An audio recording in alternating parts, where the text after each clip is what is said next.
बहुत सारी चीज़ें ऐसी होती हैं जो हमने सुनी हुई हैं। लोग कहते हैं कि आप हमारा नाम ना लीजिएगा, तो हम यहाँ पे क्योंकि ऑन एयर बैठे हुए हैं हम नहीं कर सकते उनके नाम लेके कि वो किस तरह से फेवरेटिज्म करते हैं, क्योंकि उसका हम जब न्यू जो रूल्स एंड रेगुलेशन है उसके तहत हम वो बातें नहीं कर सकते।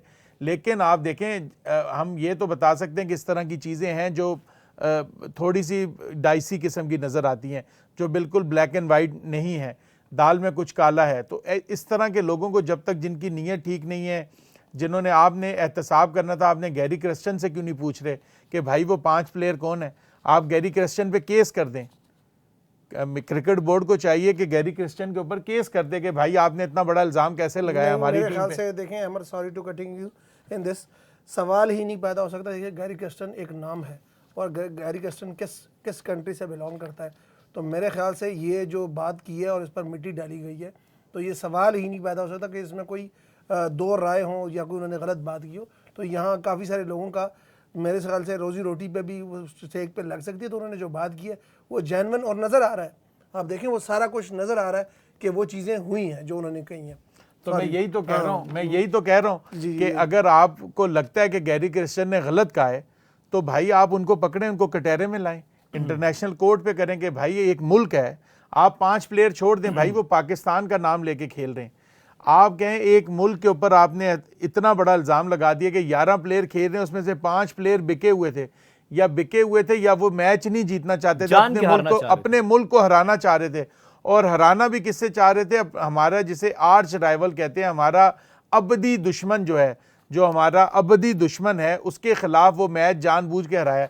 मेरे ख्याल से तो उनको ताहयात हर जगह, अगर उन्होंने ऐसा किया है, इसमें जो लोग भी शामिल हैं, या उन लोगों को ताहयात ऐसी सज़ा दी जाए, करार वाकई सज़ा जिसे कहते हैं, कि ताकि आइंदा कोई भी अपने मुल्क से, अपनी मिट्टी से, अपनी माँ से गद्दारी ना कर सके, या फिर जिसने इल्ज़ाम लगाया है वो गलत साबित हो तो उसको इस तरह की सज़ा हो कि पाकिस्तान का नाम उसने क्यों बदनाम किया। ये बड़ी इंपॉर्टेंट बात कर रहे हैं आमिर सलीम, और आमिर ये कहना चाह रहे हैं कि अगर कुछ इल्ज़ामात आए हैं और इल्ज़ामात आए हैं साबिक कोच गैरी क्रिस्टन की जानिब से, तो एक चीज़ को लाजमी हमें देखना है कि वो इल्ज़ामात इंतहाई संगीन नोयत के हैं।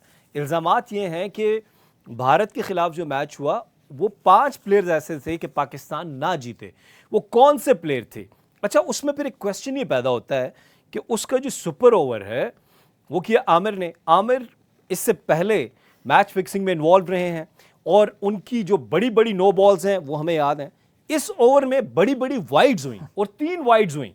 मैं ये नहीं कह रहा कि ज़ाहिर इसके हमारे पास कोई सबूत नहीं है, और रिजवान छोड़ के वो बाई के रन्स भी बनते जा रहे थे। लेट मी कंप्लीट जी, बिल्कुल। अब ये देखना है कि क्या इसके ऊपर इन्वेस्टिगेशन होनी चाहिए। और इससे पहले हमने देखा था राशिद लतीफ़ ने जब बात की थी कि मैच फिक्सिंग के हवाले से, तो एफआईए ने उनको एक नोटिस दे दिया था कि आप आएँ और हमें बताएं आप जो बात करें कि आपके पास उसके सबूत हैं। राशिद लतीफ़ ने अपॉलॉजीज़ कर ली, वो ट्वीट मेरा ख्याल है डिलीट कर दिया, बाहर उन्होंने अपॉलॉजीज़ कर ली। तो एक ऐसा नोटिस जो है वो फिर गैरी क्रिस्टन को भी जाना चाहिए अगर ये इल्ज़ामात गलत हैं। अभी तक तो कोई नोटिस नहीं गया। और अगर आप ये समझते हैं कि ये बातें इस तरह दब जाएंगी तो दबेंगी नहीं। ये सवालात उठेंगे कि वो कौन से खिलाड़ी थे 2024 के T20 वर्ल्ड कप में 5 खिलाड़ी जो चाहते थे कि पाकिस्तान मैच हार जाए या बाबर आजम नीचे चले जाएं। आप बाबर आजम को नहीं, आप अपने किरदार को, आप अपने आप को गिराना चाह रहे थे। आप बाबर आजम को नहीं, आप पाकिस्तान को गिराना चाह रहे थे। तो अभी तक अगर कोई नोटिस नहीं गया, legal notice Pakistan cricket board की जानिब से गैरी क्रिस्टन को, तो क्या ये समझा जाए कि गैरी क्रिस्टन जो इल्ज़ामात लगा रहे हैं कि 5 खिलाड़ी इन्वॉल्व थे कि किस तरह से पाकिस्तान जो मैच हार जाए, तो फिर उन इल्ज़ामात को सच मान लिया जाए?